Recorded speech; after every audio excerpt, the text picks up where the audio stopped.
എങ്ങനെയാണ് നമ്മൾ വചനത്തെ വിഭജിക്കുന്നത് എന്ന് നമുക്ക് നോക്കാം. റൈറ്റ്ലി ഡിവൈഡ് എന്നുള്ള വാക്ക് ഇംഗ്ലീഷിലുണ്ട്, മലയാളത്തിലില്ല. പക്ഷെ അത് ഗ്രീക്ക് ഒറിജിനൽ നോക്കുമ്പോൾ കട്ട് ത്രൂ, മുറിച്ചു മാറ്റുക എന്ന അർത്ഥത്തിൽ തന്നെയാണ്, വിഭജിക്കുക എന്നുള്ള അർത്ഥത്തിൽ തന്നെയാണ് കൊടുത്തിരിക്കുന്നത്. അപ്പോൾ എന്താണ് നമ്മൾ വിഭജിക്കേണ്ടത്? എവിടെ വെച്ചാണ് മുറിക്കേണ്ടത്? നമുക്ക് ഒരു വേദവചനം വായിക്കാം.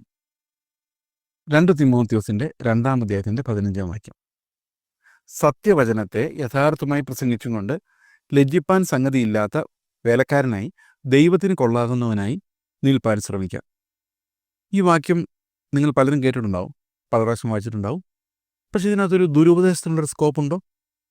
മലയാളത്തിൽ വായിക്കുമ്പോഴില്ല. എന്നാൽ ഇംഗ്ലീഷിൽ വായിക്കുമ്പോൾ പല സാധ്യതകളെയാണ് ഈ വാക്യം തുറന്നു തരുന്നത്. 15-ാം വാക്യം കിങ് ജെയിംസ് ബൈബിളിൽ ഇങ്ങനെയാണ്: study to show thyself approved unto God, a workman that need not be ashamed, rightly dividing the word of truth. സത്യവചനത്തെ വിഭജിക്കുക, ശരിയായി വിഭജിക്കുന്ന, ലജ്ജിക്കാൻ സംഗതിയില്ലാത്ത വേലക്കാരായി നിൽക്കാൻ ശ്രമിക്കുക.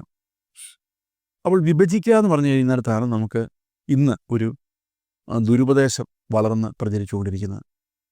അവരെങ്ങനെയാണ് വിഭജിക്കുന്നതെന്ന് ചോദിച്ചു കഴിഞ്ഞാൽ, ഗേറ്റ് മിനിസ്ട്രീസ് അവരെങ്ങനെയാണ് വിഭജിക്കുന്നതെന്ന് ചോദിച്ചു കഴിഞ്ഞാൽ, നമ്മുടെ കയ്യിൽ കിട്ടിയിരിക്കുന്ന പുതിയ നിയമം ഉൾപ്പെടെയുള്ള വേദപുസ്തകം അവർ പൗലോസ് മാത്രമാണ് നമ്മോട് സംസാരിച്ചതെന്നുള്ള അർത്ഥത്തിൽ പൗലോസിൻ്റെ ലേഖനങ്ങൾ മാത്രമാണ് നമുക്ക് സഭയ്ക്ക് ആധികാരികമായ രേഖ എന്ന് പഠിപ്പിക്കുന്നു.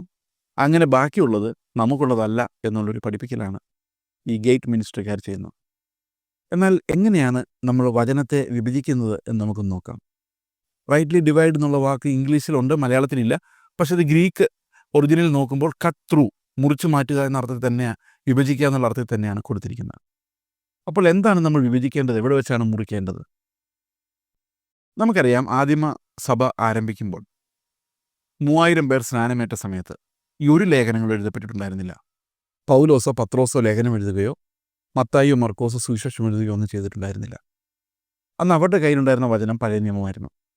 അന്ന് മാനസാന്തരപ്പെട്ടു വന്നവർ മിക്കവരും യഹൂദന്മാരുമായിരുന്നു. അപ്പോൾ എന്താണ് അവർ പഠിപ്പിച്ചുകൊണ്ടിരുന്നത്? അവർ പഠിപ്പിച്ചുകൊണ്ടിരുന്നത് പഴയ നിയമമാണ്. പക്ഷെ പഴയ നിയമം ഇന്ന് നമ്മൾ വായിക്കുന്ന പോലെയല്ല അവർ പഠിപ്പിച്ചത്. അവർ പഠിപ്പിച്ചത് യേശു ക്രിസ്തുവും അപ്പോസ്തലന്മാരും എങ്ങനെയാണോ പഴയ നിയമത്തെ വ്യാഖ്യാനിച്ചത് അങ്ങനെയാണ്. അതായത് പഴയ നിയമത്തിൽ ഉള്ള പ്രോമിസ് ചെയ്യപ്പെട്ടിരിക്കുന്ന വാഗ്ദത്തം ചെയ്യപ്പെട്ടിരിക്കുന്ന മെസ്സിഹ ഇവർ ക്രൂശിച്ച യേശുവാണ്. ആ യേശു പുനരുത്ഥാനം ചെയ്തിരിക്കുന്നു, അത് ഞങ്ങൾ കണ്ടു, ഞങ്ങളതിന് സാക്ഷികളാണ്. ഇതാണ് പ്രസംഗത്തിൻ്റെ സന്ദേശം. അങ്ങനെ ആദിമ സഭകളിലുള്ള വചനത്തിൻ്റെ പ്രസംഗം എന്ന് പറയുന്നത് പഴയ നിയമമായിരുന്നു. ഈ പഴയ നിയമം എങ്ങനെയാണ് വിഭജിക്കേണ്ടത്? പഴയ നിയമം വിഭജിക്കാതെ പഠിപ്പിക്കാൻ പാടില്ല. കാരണം വിഭജിക്കാതെ പഠിപ്പിച്ചു കഴിഞ്ഞാൽ പഴയ നിയമത്തിലെ കഥകളെല്ലാം ഇന്ന് നമ്മൾ ഏത് സഭയിൽ ചെന്നാൽ ഈ പഴയ നിയമത്തിലെ കഥകൾ കേൾക്കാം. യാഗങ്ങൾ, അതൊന്നും അല്ല നമ്മൾ പഠിപ്പിക്കുന്നത്. അതിനകത്തുനിന്ന് വിഭജിച്ചെടുക്കുന്ന ഒരു ഭാഗമുണ്ട്. അതെന്താണെന്ന് വെച്ച് കഴിഞ്ഞാൽ ക്രിസ്തുവിനെ കുറിച്ചുള്ള വചനം.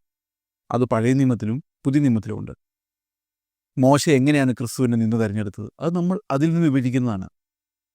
അപ്പം പഴയ നിയമത്തിനകത്ത് അടങ്ങിയിരിക്കുന്ന പൊരുളായ ക്രിസ്തുവിനെ എടുത്തു കാണിക്കുക എന്നുള്ളതാണ് ഈ വിഭജിക്കുക എന്നുള്ളതുകൊണ്ട് ഉദ്ദേശിക്കുന്നത്. കാരണം എല്ലാം നമുക്കുള്ളതല്ല, യാഗങ്ങൾ നമുക്കുള്ളതല്ല പഴയ നിയമത്തിൽ. പക്ഷെ അത് ക്രിസ്തുവിൻ്റെ യാഗത്തിലേക്ക് പോയിൻ്റ് ചെയ്യുന്നതാണ്. അതുപോലെ പല ആചാരങ്ങൾ, നിയമങ്ങൾ, ശുദ്ധീകരണ നിയമങ്ങൾ, ഇതൊന്നും നമുക്ക് സഭയ്ക്കുള്ളതല്ല. പക്ഷേ സഭയ്ക്കായിരുന്ന പാഠങ്ങൾ പഠിക്കാനുണ്ട്. അതുകൊണ്ട് ഓരോന്നും വിഭജിക്കുമ്പോൾ അത് വിഭജിച്ച് സഭയ്ക്കുള്ളത് പഠിപ്പിക്കുക, ക്രിസ്തുവിനുള്ളത് വെളിപ്പെടുത്തി കൊടുക്കുക. പഴയ നിയമത്തിൽ വിശ്വാസത്താൽ നീതീകരിക്കപ്പെട്ട നമ്മുടെ മുമ്പേ ഓടിയ വിശുദ്ധന്മാർ എന്ത് കണ്ടുവോ ആ കാഴ്ച തന്നെ അപ്പോസ്തലന്മാർ സഭയിലുള്ള ആളുകൾക്ക് കൊടുക്കുക. ഞാൻ പറഞ്ഞു വരുന്നത്, പൗലോസ് ലേഖനം എഴുതുന്ന സമയത്തോ മറ്റ് അപ്പോസ്തലന്മാർ ലേഖനം എഴുതുന്ന സമയങ്ങളിലൊന്നും ഇത് പുസ്തകമായി വരുമെന്നോ പുതിയ നിയമമാകുമെന്നോ ഒന്നും അവർ വിചാരിച്ചിട്ടല്ല ചെയ്തത്. അങ്ങനെ പറയാൻ കാരണം കർത്താവ് ഏത് സമയത്തും വരുമെന്നവർ വിശ്വസിച്ചിരുന്നത് കൊണ്ട്, പീഡനത്തിലേക്ക് കിടക്കുന്നു എന്നുള്ളതുകൊണ്ട് ഈ 2000 വർഷം അവർ മുന്നമേ കണ്ടിരുന്നില്ല. അവർ കണ്ടിരുന്നത് എല്ലാ ക്രിസ്ത്യാനിനെ പോലെ അന്നത്തെ കാലം മാത്രമാണ്.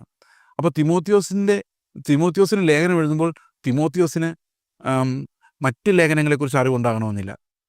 യോഹന്നാൻ്റെ ലേഖനമൊന്നും വെളിപ്പാടുന്ന സമയത്ത് എഴുതിയിട്ടുമില്ല. അപ്പോൾ തിമോത്തിയോസിന് ലേഖനം കിട്ടുമ്പോൾ ഈ ലേഖനം എങ്ങനെ വിഭജിക്കാനാണ്? വിഭജിക്കാൻ പറ്റില്ല. ബാക്കി ലേഖനങ്ങൾ അറിയില്ല. എല്ലാ ലേഖനങ്ങളെക്കുറിച്ച് തിമോത്തിയോസിന് അറിയില്ല. കാരണം എഴുതി പൂർത്തിയാക്കപ്പെട്ടിട്ടില്ല. അപ്പോൾ പിന്നെ ഏത് വചനത്തിനെ വിഭജിക്കുന്ന കാര്യമാണ് അവർ പറയുന്നത്? തീർച്ചയായിട്ടും സഭയിൽ പഴയ നിയമത്തിൽ നിന്നെടുത്ത് പ്രവാചകന്മാർ എന്ത് ക്രിസ്തുവിനെക്കുറിച്ച് പറഞ്ഞുവോ ആ ഭാഗങ്ങൾ എടുത്ത് ഭംഗിയായി അവതരിപ്പിക്കുക. അതുകൊണ്ടാണ് യേശുക്രിസ്തു ഒരു പാരബിൾ, ഒരു ഉപമയിൽ ഇങ്ങനെ പറയുന്നത്, ദൈവരാജ്യത്തിലുള്ള ഏതൊരു ശാസ്ത്രിയും തൻ്റെ നിക്ഷേപങ്ങളിൽ നിന്ന് പഴയതും പുതിയതും എടുത്തു കൊടുക്കുന്ന ഒരു വീട്ടുടയവനോട് സദൃശനാകുന്നു. അപ്പോൾ പഴയതും പുതിയതും കൊടുക്കാൻ ഉള്ള ആ വിഭജനത്തെക്കുറിച്ചാണ് അവിടെ സംസാരിക്കുന്നത്. It's not about dividing the New Testament. ഈ ഒരു വഞ്ചനയിൽ ഒത്തിരി ആളുകൾ ഇന്ന് അകപ്പെട്ടിട്ടുണ്ട്. അതുകൊണ്ട് പ്രിയ സഹോദരങ്ങളെ, ദൈവവചനത്തെ മുറിച്ച് മാറ്റുന്നവരായി മാറാതെ ദൈവവചനത്തിൽ നിന്ന് ക്രിസ്തു എന്ന പൊരുളിലേക്ക് എത്തുവാൻ ഉള്ള പത്യവചനത്തെ മുറുകെ പിടിച്ചുകൊള്ളുക. വഞ്ചനകളിൽ വീഴരുത്, കാരണം അത് വലിയ ഇടർച്ചയ്ക്ക് കാരണമായി തീരും.